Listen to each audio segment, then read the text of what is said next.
Welcome to Matters Financial and Geopolitical from a Frontier. Trust you had a good weekend. Let me start with the fact that the gentleman I interviewed last week, Robert Amsterdam of Amsterdam & Partners, in this photograph, Nick Opia tweeted, because one of the lawyers has been declared persona non grata, that being Robert, by the Ugandan regime, part of our legal team strategy meeting had to be held in Nairobi.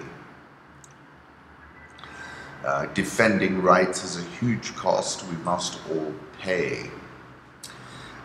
There's a link for my interview with Robert, and it was really very, very interesting. It took a sweep of the world. The one thing I missed is that he has previously been retained by President Erdogan, and Erdogan has made some smart maneuvers after a string of losses in the last few days, releasing the pastor, the way he's played the situation in the Saudi consulate, I think, as well.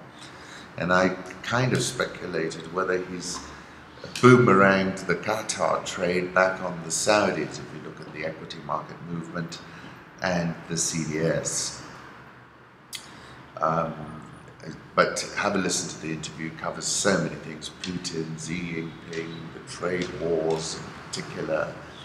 Robert makes the point that this so-called dragon clause, where if you signed a free trade agreement with the US, they have the right to block you from doing business in China.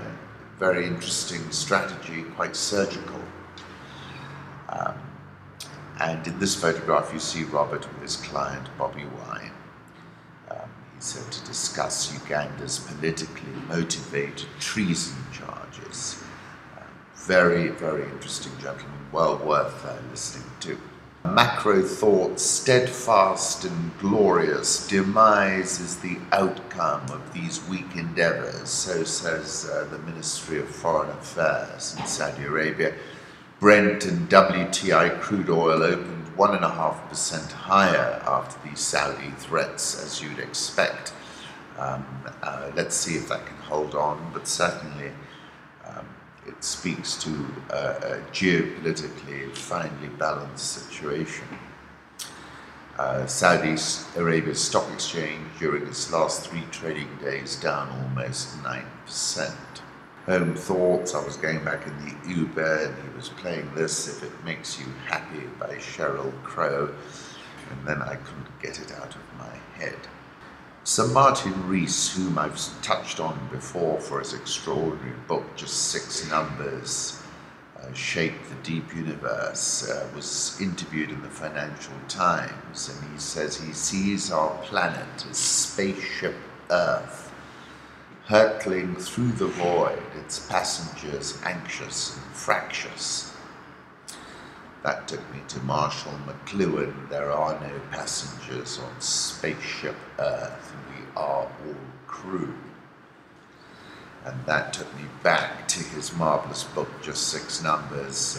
One can gasp at the implications of the density parameter, omega, which 1 second after the Big Bang could not have varied from unity by more than 1 part in a million billion, or the universe would not still be expanding 13.7 billion years on.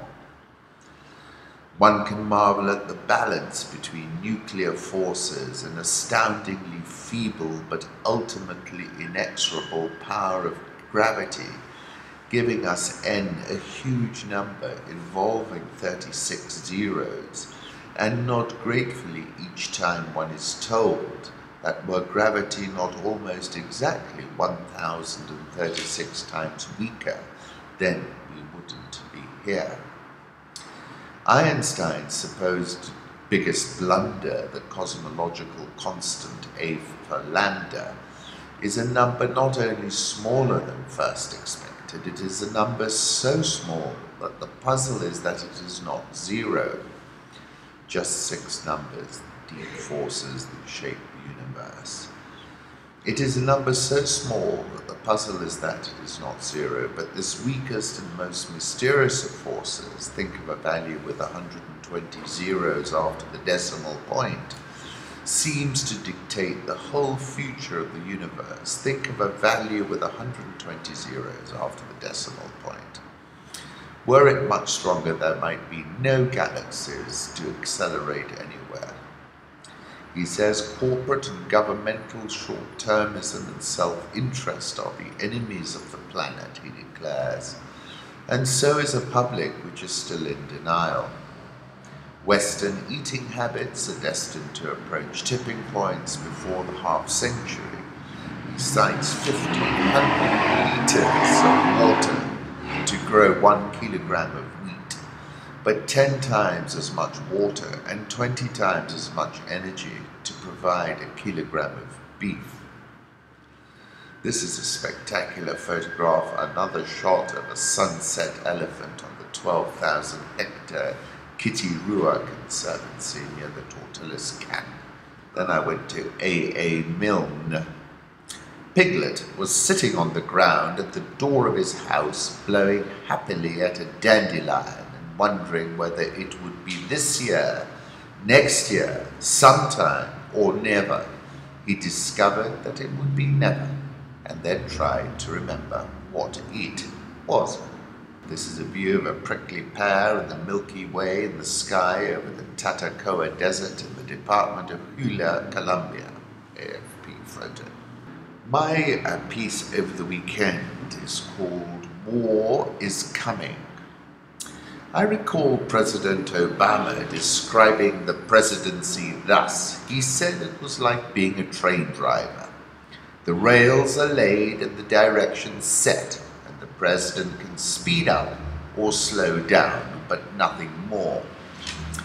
In December 2013, I wrote a piece headlined "The Pivot to Asia Bears Its Fangs," in which article I said, I see the pivot to Asia as the encirclement of China, then the shrinking of its operating theatre, and then lighting the tinderbox that is the periphery, and Xinjiang might well morph into China's Afghanistan. China has been stuffing the residents of Xinjiang with pork, locking them up in internment camps and brainwashing them in order to prevent that very outcome I was writing about. The pivot to Asia was the signature name for President Obama's pivot, which entailed a repositioning of US assets into Asia, and which China saw as a US attempt to contain it and bottle it up. If one is to criticize Barack Obama, one would criticize him for being incredibly supine in the teeth of China's salami slicing. And I learned this phrase from Ronak Gopaldas in the ISS. The practice involves the slow accumulation of small changes, none of which in isolation amounts to a casus belli, but which add up over time to a substantial change in the strategic picture, according to military analyst Robert Haddock. This incremental strategy has been employed with considerable success for territorial gains in the South China Sea. In August 2017, I wrote a piece headlined "China Rising," and said apart from a few half-hearted and timid FONOPS freedom of navigation operations, China has established control over the South China Sea. It has created artificial islands and then militarized those artificial islands across the South China Sea. It is a mind-boggling geopolitical advance, any which way you care to cut it.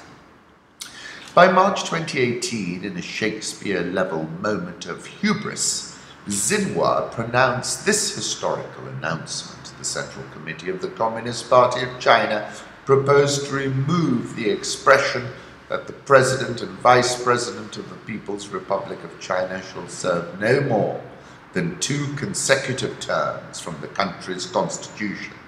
In one fell swoop, President Xi Jinping was president for life. That was the apogee. By July 2018, Trump had launched his tariff war, which I characterize thus: the method in his madness is the triangulation of China in a serious ratcheting higher of pressure, and I said Z is looking more brittle. President Trump, after bashing on Justin Trudeau of Canada and Mexico's Enrique Peña Nieto, now appended of course, and then firing a few broadsides at Europe, has now turned his attention to Xi Jinping and thrown in the keys, challenging him to a cheeky run, and also, for good measure, sent 2 US destroyers into the Taiwan Strait for the first time since 2007.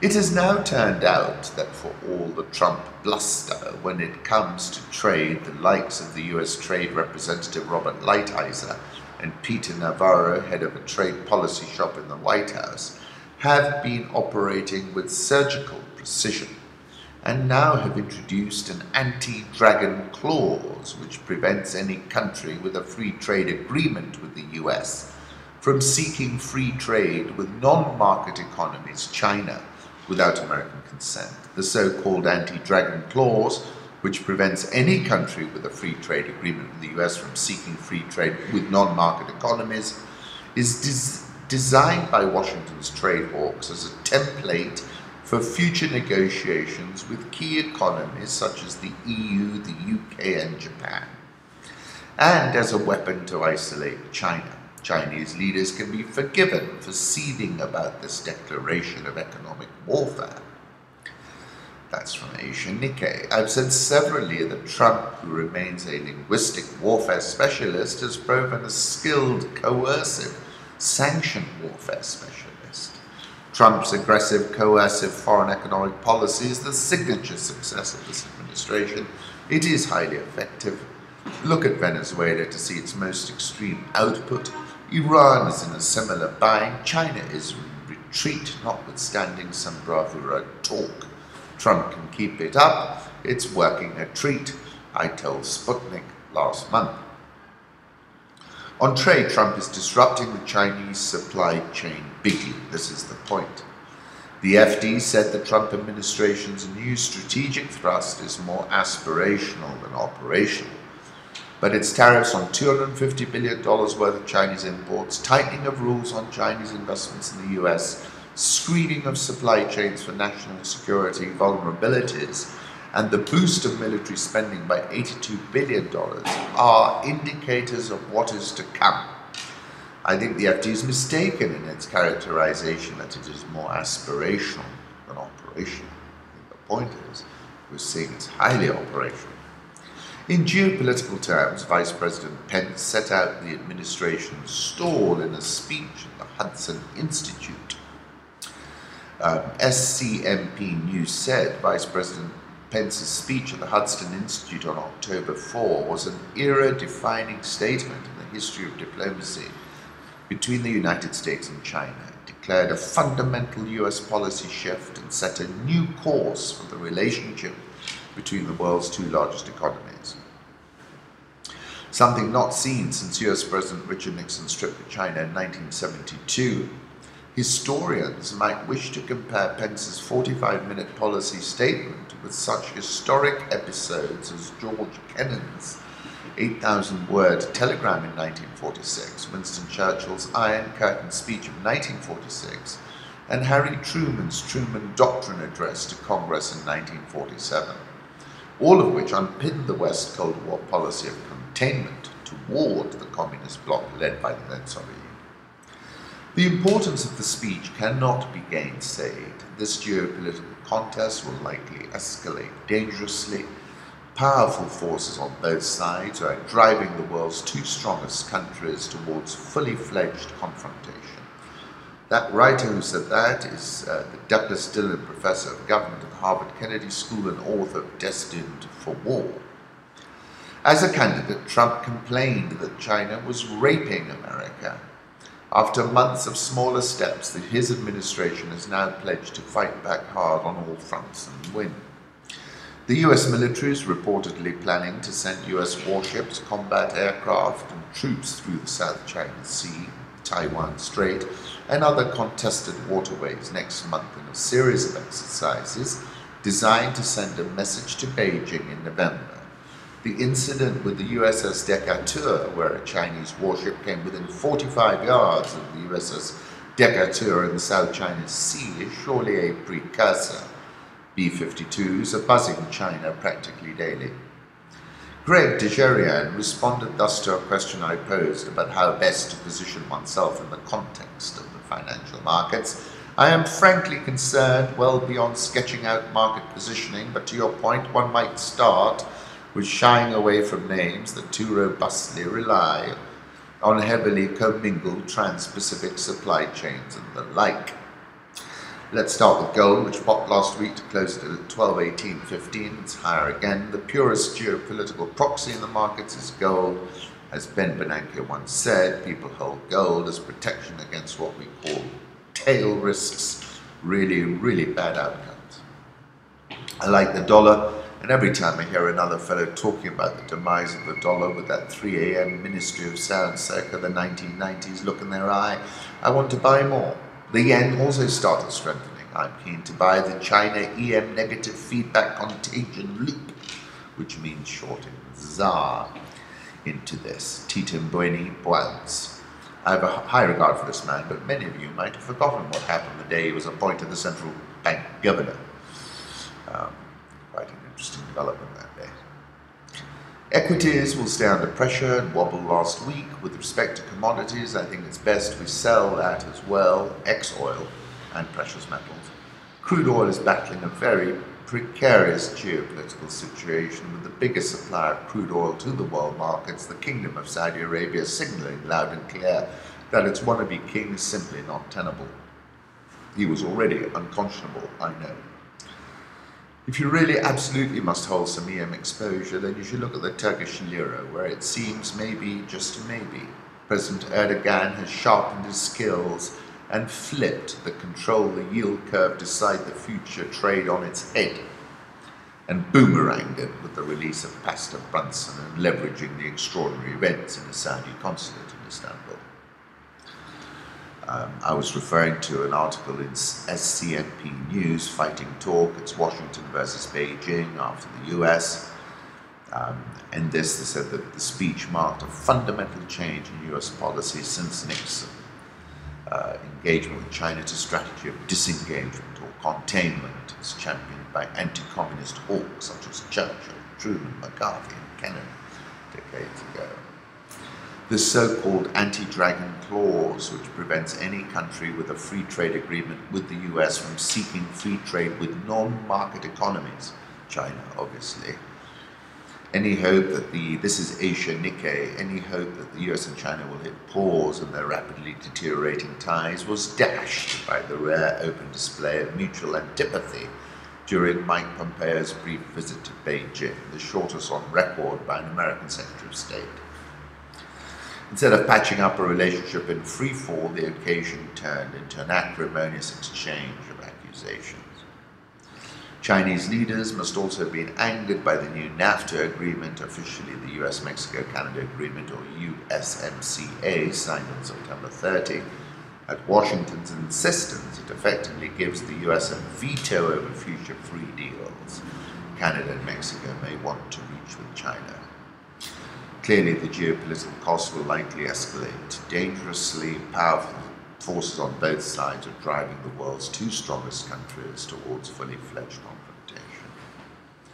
On the American side, Trump's hardline China policy enjoys wide support from a bipartisan coalition encompassing the security establishment, trade hawks, human rights groups, and white nationalists. Previously, I've said that Trump is an avowed linguistic warfare specialist, and he has embraced coercive sanction and financial warfare. 9th July, my piece was Who Blinks First. I was referencing Rebel Without a Cause. 2013, the article I was referring to was The Pivot to Asia Bears Its Fangs.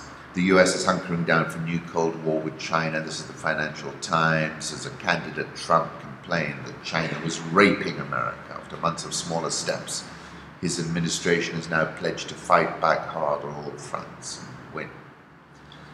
Mr. Pence's big idea is that US Presidents Clinton, Bush, Obama fundamentally misunderstood the China challenge. The nation they embraced as a strategic partner is in fact a strategic competitor, rival, indeed adversary. Saying we should be worried. This is the writer, the Douglas Dillon Professor of Government at the Harvard Kennedy School and author of Destined for War. Saudi Arabia, kingdom in the dock, the FT. He didn't want to go, Ms. Cengiz says. He was nervous about that something could happen. As I said previously, it's an unprecedented moment in the history of the kingdom and the most perilous moment for the House of Saud that I can recall. November 2017, I said that the existential paranoia in the head of a 32-year-old wannabe king is evidenced, as these events are also evidencing it. He said then in 2017, how can I communicate with them while they prepare for the arrival of Al-Mahdi al-Muntazar? That made me think, that's the Messiah. He bought Salvatore Mundi, you'll remember. Savior of the world. Shah of Shahs, Richard Kapuscinski. Oil kindles extraordinary emotions and hopes, and oil is above all a great temptation. It is the temptation of ease, wealth, strength, fortune, power. It's a filthy, foul-smelling liquid that squirts obligingly up into the air and falls back to earth as a rustling shower of money. If US sanctions are imposed on Saudi Arabia, we will be facing an economic disaster that would rock the entire planet, SaudiArabia. Riyadh is the capital of its oil, and touching this would affect oil production before any other vital commodity. It would lead to Saudi Arabia's failure to commit to producing 7.5 million barrels. If the price of oil reaching $80 angered Trump, no one should rule out the price jumping to $100 or $200 or even double that figure. An oil barrel may be priced in a different currency, Chinese yuan perhaps instead of the dollar, and oil is the most important commodity traded by the dollar today. Now that was the head of SaudiArabia, and he says his op-ed about the use of the oil weapon reflected his own views and not the Saudi Arabian government, trial balloon. But he seems to have forgotten. The King of Saudi Arabia serves at the pleasure of the President of the United States. That was agreed on February 1945 when Roosevelt met with King Abdulaziz of Saudi Arabia in person aboard the USS Quincy. The approach to the murder of the Giorno by Saudi Barbaria, if details are true, illustrates the conflation, the sophisticated with what looks sophisticated. This is Nassim Taleb. The most sophisticated approach would have been to use a cheap hitman on a motorcycle. Saudis acted like academic economists. Saudi CDS, the first move on October the 4th, someone new, that's from Sun Charters. The US is using psychological and economic warfare to pursue regime change in Iran, said the Iranian President Hassan Rouhani. August 2018, I said Trump seems to be relishing his financial warfare strategies. He has Khamenei on the run, Maduro in Venezuela being attacked by remote-controlled drones. Z looks ever so fragile. Freed US pastor Andrew Brunson tells Trump, you really fought for us. Ask God to give Trump supernatural wisdom. He's locked down the evangelical vote with that. In China, no one is too big to disappear. Putin wrote in October 2015 as a geopolitical grandmaster, and this is something Robert was saying in an interview I had with him. He says Putin capitalized from the vacuum of American power more than Xi Jinping. Obama's pivot to Asia has not yet reached its stride, but China is attempting to integrate Southeast Asia into a greater sphere. December 2016, I wrote a piece, We Have a Deviate Tomahawk. The Irish border issue holds up Brexit deal, says EU's Barnier. The VIX move on Wednesday was an extremely unusual event. Wednesday was the 25th largest one-day VIX spike, Goldman says. And I wrote about this, admittedly 2 years ago, when I said if volatility spikes, positions are going to be reduced en masse, or to put it another way, and borrow the lyrics from the Eagles Hotel California. Tech stocks have been the big loser in Wall Street's latest tumble, but it is the S&P 500's basic materials sector that is down the most this year. Currency markets, euro dollar 115.48, dollar index 95.23, Japanese yen 112.05, Swiss franc 0.9907, the pound 131.01, 131.10, Aussie 0.7104, India rupee 73.77, South Korean won 1133.91, the Rial 3.7830, Egyptian pound 17.9515, South African rand 14.5197.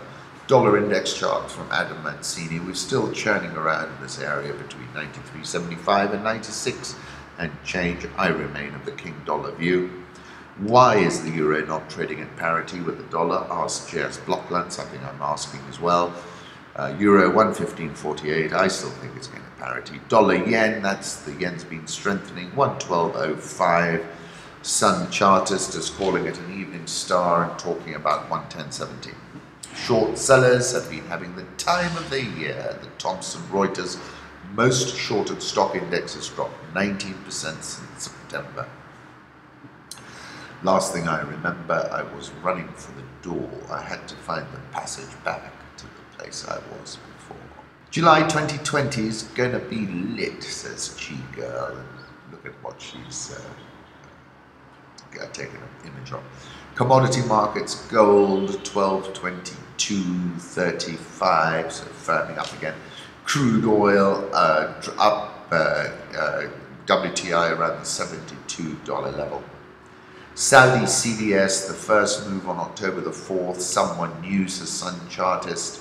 Maybe, just maybe, I tweeted, Erdogan has sharpened his skills and flipped the control the yield curve, decide the future trade on its head and boomeranged it. And I was referring to the Intercept article, which refers to a plan headline, control the yield curve, decide the future, plan to construct the big short on Qatar.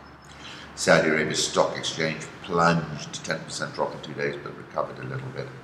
Turkish Foreign Minister Cavusoglu visits London, and I said, well, no more cold Turkey, because it was just on the 13th of August I wrote a piece called Cold Turkey. Oil at $85 opens a chasm between winners and losers in emerging markets. That's Paul Wallace. Very interesting article in ProPublica, really unfortunate. A slogan ran step by step up a staircase. I promised to make my dream come true. You can imagine what happened.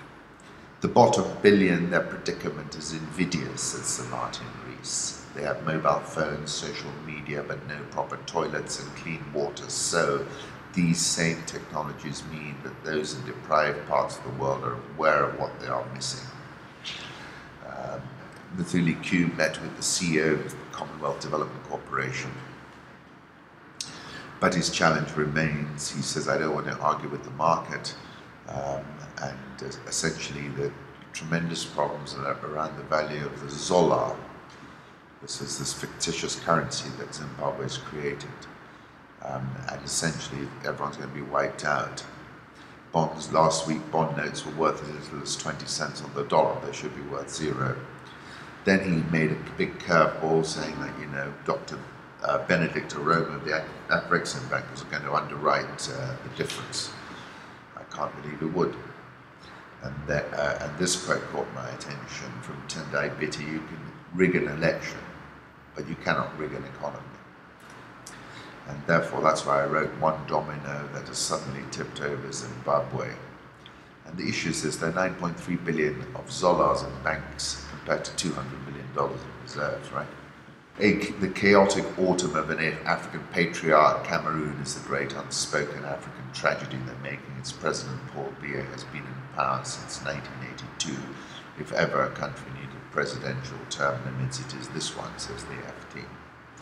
Norway not impressed with President Lungu's purchase of a luxury jet, which speaks to what Robert Amsterdam was telling me to the situation in Zimbabwe is concerning. What they've done is ill-considered private borrowing. News of the downgrade sent the kwacha tumbling to 12.3 per dollar from a close of 11.45 a week ago. South African all shares down 10.14% year to date. Dollar rand 14.5197. Nigerian all share down 15.13% year to date. Ghana Stock Exchange up 12.01% year to date. Olaro Conservancy manager William Justine was shot by angry herders last night after preventing them from grazing their livestock along the Conservancy. Pretty earth-shattering photograph. Government plans to sell Kenya Meat Commission, Kenya Wines Agency Limited and Agrochemicals in new privatization bid. We're going to have to do a lot more of that. World Bank Kenya GDP growth is projected to rise to 5.7% in 2018, an upward revision of 0.2% from 5.5% projected in April. Yields on the 10 and 30-year Eurobonds both gained by 0.2 points to 8.1 and 9.1% from 7.9 and 8.9% the previous week. The shilling remains stable, gaining marginally to 100.9. It's up 2.2% year to date. Nairobi All Share minus 15.74% year to date. During the week, the NSE last week was on a downward trend. NASI declined 4.4%. That's the All Share. NSE 20 down 2%, and NSE 25 down 4.3%. Safaricom closed at 23 and is minus 9.869% on a total return basis. Trades on a trailing PE ratio of 16.667. Kengen firmed 7.3% on Friday to close at 690. It's down 19.28% year to date. Market cap $426.97 million. Price earnings ratio 5.03. NSE 20 is down 24.38% year to date. Interbank rate hit a 3-month low at 3.4% as of 9th October, according to Saiton. Continued shortening of debt maturities posing potential rollover risks in the medium term if the trend is not reversed, having reduced to 4.1 years as of the end of 2017 from 4.5 years at the end of 2016. Private sector credit growth has improved from 2% in March to 4.3% in August, anemic. Private consumption remains the largest demand component of GDP, accounting for 75% of total GDP. The NSE is currently trading at a PE ratio of 11.7 and a dividend yield of 5%.